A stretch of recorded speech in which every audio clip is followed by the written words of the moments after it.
artists, welcome back to Art. So this week, in honor of Jewish Heritage Month, we're going to draw inspiration from a very famous story that celebrates a Jewish value. And Jewish values are sort of rules that are passed down through scripture and through storytelling. And these are rules to live by, to be a better human being and to make the world a better place. So we're going to take a look at this story of Rebekah and Isaac. And in this story, the value that is celebrated is chesed. And chesed is a Hebrew word for something, but I'm not going to tell you quite yet what it is. I'd like you to take a look at this story and see if you can figure it out for yourselves. So take a look. Abraham's son Isaac was all grown up. So Abraham told his servant, "Go back to the land I came from and find a wife for my son." The servant loaded up camels with all kinds of wonderful presents and rode off. After he got to the land far away, he wasn't sure how to find a wife for Isaac.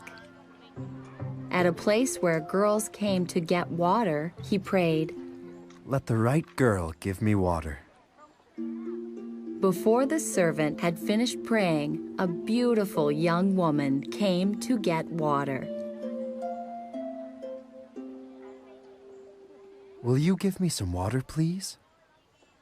Yes, I'll get water for your camels, too.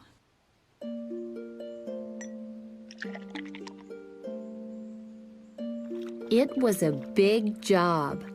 Thirsty camels can drink a lot of water. Back and forth she went, pouring water for them all.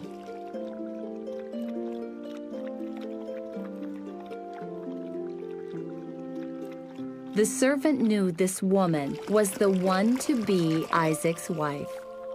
Her name was Rebekah.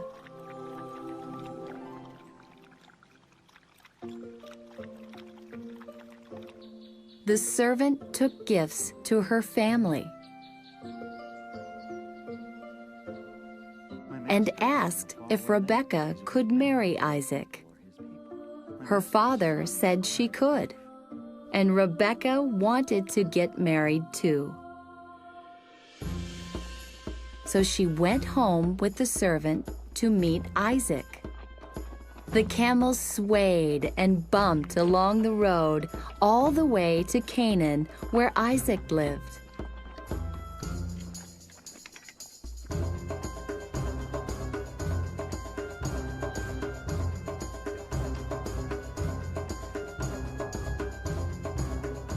One evening, just before the sun went down, the camels stopped.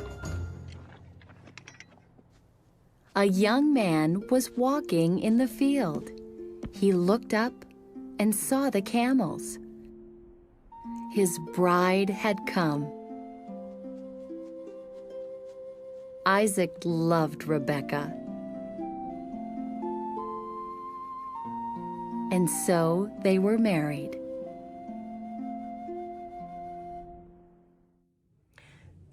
So can you take a guess what chesed means? It is Hebrew for kindness. So as we see in the story, Rebekah showed a great act of kindness, not only by giving him water, but for thinking of the camels and providing water for them too. It was a lot more work for her, and she did so just out of the goodness of her heart, which is something so important that we should all do in this world. So for this project, we're going to celebrate the story by painting a beautiful desert scene. For the desert scene, for the sky, we're going to simply use two colors, red and yellow, to create our sky. When we mix red and yellow together, what color do we get? That's right, we get orange, which will add beautifully to our sunset sky. Make sure you're using broad strokes across your page as you're painting. And you'll notice that Eva also uses a palette knife to create some lighter lines in her background sky. You can simply use the tippy top of your paintbrush for this. You don't need a palette knife. For younger grades, I have provided templates of camels that you can simply cut out if it's easier and glue them onto your sky when it's done. So that's pretty much it. You're the artists, you get to choose whatever silhouette you'd like to do, but please draw inspiration from the story and include something from it, whether it's a camel, whether it's Rebekah and Isaac, or something like that. All right, enjoy, and please don't forget to try to send me a photo, a close-up photo of your work when it's done. I would love to create a showcase of everyone's work for the end of the year, so please do email me photos so you can be included. All right, I will talk to you later. Enjoy.